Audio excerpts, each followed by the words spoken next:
1400 صحاب کے ساتھ حضور عمرے کے لیے تشریف لاتے ہیں۔ کفار مکہ کھڑے ہو گئے کہ ہم عمرہ نہیں کرنے دیں گے، لڑائی ہوگی۔ حضرت عثمان غنی رضی اللہ تعالیٰ عنہ کو بھیجا کہ ہم عمرہ کر کے واپس چلے جائیں گے، کوئی لڑائی کا ارادہ نہیں ہے۔ انہوں نے کہا یہ نہیں ہوگا، عثمان آپ آئے ہو تو طواف بیت اللہ کرنا چاہو تو کر سکتے ہو۔ کہا نہیں، یہ تو نہیں ہو سکتا کہ حضور کے بغیر میں طواف کروں۔ خیر صلح حدیبیہ کا موقع آیا تو عروہ بن مسعود کی قیادت میں قریش مکہ نے مذاکرات کیے حضور علیہ السلام سے، تو ایک صلح نامہ طے پا گیا۔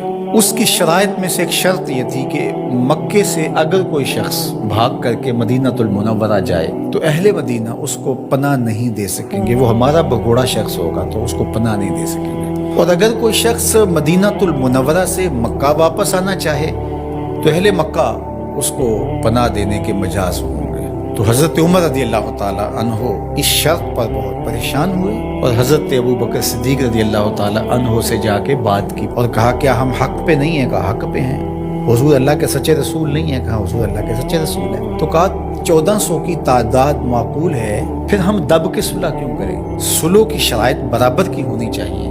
اگر کوئی ان کا بھاگ کر کے آ جائے ادھر سے تو وہ ہم پناہ دے سکیں، اور اگر ہمارا جائے تو وہ پناہ دے سکیں، یا پھر وہ بھی نہ دے ہم بھی نہ دیں۔ تو حضرت ابو بکر رضی اللہ تعالیٰ عنہ نے بغیر کسی تعامل کے ایک بات کہی کہ عمر کیا اس شرط کو حضور قبول کر رہے ہیں؟ تو کہا وہ قبول کر رہے ہیں۔ تو برجستہ دوسرا جملہ آیا، کہا عمر ہوا رسول اللہ صلی اللہ علیہ وسلم، عمر وہ اللہ کے رسول ہیں۔ جب وہ قبول کر رہے تو بات ختم۔ یہ تھا وہ تیقن۔ اس کو اس مفہوم میں بھی لے سکتے ہیں، عقل قربان کم بپیش مصطفیٰ، یہاں پہ سارے راستے بند ہو جاتے ہیں۔ یہ ہے وہ یقین۔ تو کہا ہوا رسول اللہ، یہ برجستہ جملہ ہے جو یقین کی بجلیاں بھر دیتا ہے روحوں کے اندر۔ یہ کوئی حرج نہیں ہے کہ کسی بھی مسئلہ شرعی اور کسی بھی دینی امر میں آپ لاجک تلاش کر لیں، مل جائے تو اچھی بات ہے، لیکن یہ مزاج بنانا کہ اس کا لاجک کیا ہے، اس کا لاجک کیا ہے۔ تو اب ذرا دیکھیے کہ جو ظاہری اس پہ بات اٹھتی تھی کہ 1400 کی ہماری تعداد ہے اور وہ اتنے ہیں، تو برجستہ جو جواب دیا وہ یہ تھا ہوا رسول اللہ صلی اللہ علیہ وسلم، کہ وہ اللہ کے رسول ہیں۔ تو حضرت عمر وہیں خاموش ہو گئے۔ آگے چلیے، حضور علیہ السلام کا وصال ہوتا ہے۔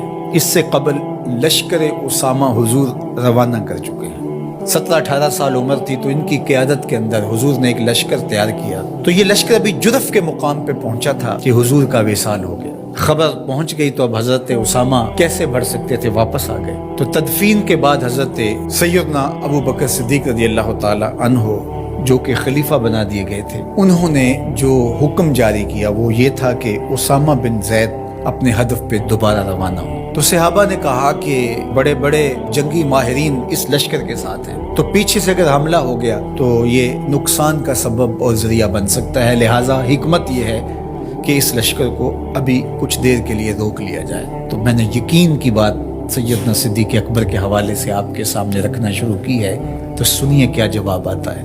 انہوں نے جواب میں کہا واللہ اگر مجھے یقین ہو کہ جانور درندے جنگلوں سے آ کے میرے بدن کی بوٹیاں بھی نوچ لیں تب بھی لشکر اسامہ کو بھیجوں گا، اس لیے کہ اس کو روانہ اللہ کے رسول فرما چکے۔ پھر اس کا نتیجہ کیا ہوا؟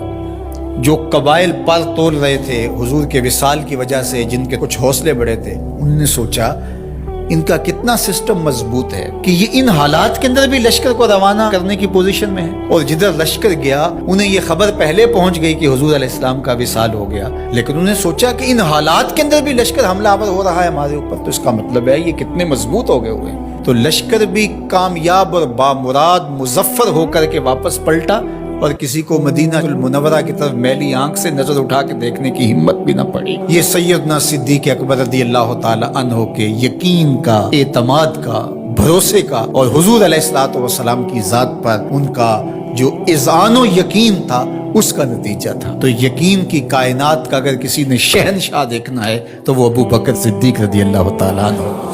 ان کی پوری زندگی یقین کی دولتوں سے بھری پڑی ہے، صاحب صدق بھی ہیں، صاحب یقین بھی ہیں۔ یقین کی جس عظمت پر وہ فائز المرام ہیں، تو ان کی گرد راہ بھی اگر نصیب ہو جائے تو یقین کی دولت نصیب ہوتی ہے۔